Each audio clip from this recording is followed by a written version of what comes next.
నమస్తే, నేను అంకిత.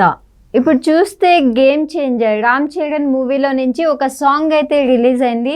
సో ఆ సాంగ్ ఎలా ఉంది అన్న దానిపైన మాట్లాడడానికి మనతో పాటు సినీ క్రిటిక్ దాసరి విజ్ఞాన్ ఉన్నారు. ఆయనతో మాట్లాడదాం. హాయ్ అండి. నమస్తే. సో ఇప్పుడు చూస్తే గేమ్ చేంజర్ కోసం అందరూ వెయిట్ చేస్తున్నారు. ఇప్పుడు ఫస్ట్ సాంగ్ అయితే రిలీజ్ అయింది. సో ఆ సాంగ్ విన్నప్పుడు మీకు ఏమనిపించింది? ఎలాగో శంకర్ గారికి తెలుసు ముందు నుంచి గేమ్ చేంజర్ ఏదో తేడా కొడుతుంది అని. అందుకని చెప్పేసి తను కూడా ఎక్కువ ఇంట్రెస్ట్ పెట్టిన దాఖలాలు లేవు. ఆయన కూడా ఏం చేశాడు, గేమ్ చేంజర్ వర్సెస్ ఇండియన్ 2 ఉన్నప్పుడు ఇండియన్ సినిమా మీద బాగా దృష్టి పెట్టి తీశాడు. అఫ్కోర్స్ ఫ్లాప్ అయినా ఆయన ఏదో పార్ట్ 2లో బాగా దాచుకున్నాడు కథ అంతా. ఏదో చెప్పాలనుకున్నాడు, ఏదో అయింది, వాట్ ఎవర్. బట్ దాని మీదే తనకి ఇంట్రెస్ట్ ఎక్కువ ఉంది, గేమ్ చేంజర్ మీద లేదు. జనాలకు కూడా దాని మీద పెద్ద ఆసక్తి ఏం లేదు. అప్పుడెప్పుడో ఆయన నా రాజకీయ నాయకుడి లుక్ రిలీజ్ అయినప్పుడు పెద్ద ఏదో అన్నట్టుగా పెద్ద కట్అవుట్ పెట్టారుగా, చూస్తేనేమో ఆ లుక్ ఏదో సర్పంచ్ లాగా ఉంది, అన్నంత వెయిటేజ్ లేదు దానిపైన. సో ఆసక్తి లేదు, అంటే ఆడియన్స్ ఎవరు కూడా అంత ఆతృతగా ఎదురు చూడట్లా. ఇప్పుడు RRR తర్వాత for example Ram Charan cinema, RRR తర్వాత ఎన్టీఆర్ సినిమా ఎలా ఉండబోతుందో అంటే, RRR తర్వాత ఎన్టీఆర్ దేవర అని బీభత్సమైన ఎక్స్పెక్టేషన్స్.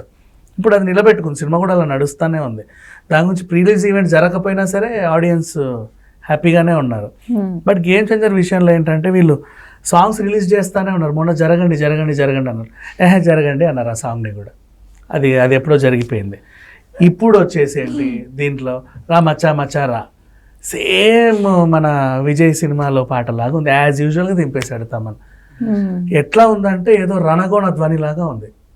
అంటే అరుపులు కేకలు ఏ చిచి ఏంటిది అని తీసి హెడ్సెట్ ఇసిరేస్తాం చూడు, ఆ రేంజ్లో ఉందన్నమాట. అంటే గందరగోళం, ఏంటో అర్థం కాని ఒక తత్వం. అంటే కాపీ చేసినట్టుందా ఇప్పుడు సాంగ్? ఎలాగో కాపీయే, సరే కాపీ చేసినా కూడా కనీసం అట్లీస్ట్ ఆ దేవర పాట ఫర్ ఎగ్జాంపుల్, అదేంటి రా సాంగ్ ఉందా, డ్యూయట్ సాంగ్, దానిలాగన్నా మళ్ళీ వింటున్నాం. ఎంత కాపీ సాంగ్ అని తెలుసా, మళ్ళీ వింటున్నాంగా.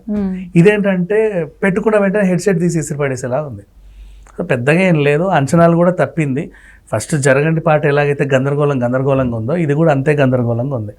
సో నెక్స్ట్ ఇంకేమైనా రిలీజ్ అయ్యి దీని మీద అంచనాలు పెంచుతారు అంటే, ఏదైనా సినిమా గురించి చిన్న లీకులు వస్తే అది ఏముంటుందా అనే క్యూరియాసిటీ పెరగాల, దాని మళ్ళీ సినిమా మీద ఇంపాక్ట్ని పెంచాల, ఆ క్యూరియాసిటీ పెంచాలి, ఎక్కడికో తీసుకెళ్ళిపోవాలి. ఇక్కడ ఏంటంటే అమ్మో ఏంటో భయం వేయకూడదు దాని మీద, అట్లా అది ఓవరాల్గా చెప్పాలి అంటే. బట్ పెద్దగా ఏమంత అనిపించాల ఈ సాంగ్ మీద అయితే. దీని గురించి ఎక్కువ మాట్లాడుకోవడం కూడా వేస్ట్. ఒక గుంపుని అందులో దోసేస్తారు, ఎవరికి నచ్చినట్టు వాడు ఎగరేస్తున్నాడు. ఒక ఏదో కాపీ ట్యూన్ ఒకటి పెట్టేశారు, మచారా బడబడ కొట్టేశాడు, ఓ రణగొణ ధ్వని, ఒక గందరగోళం వ్యవహారం అంతే.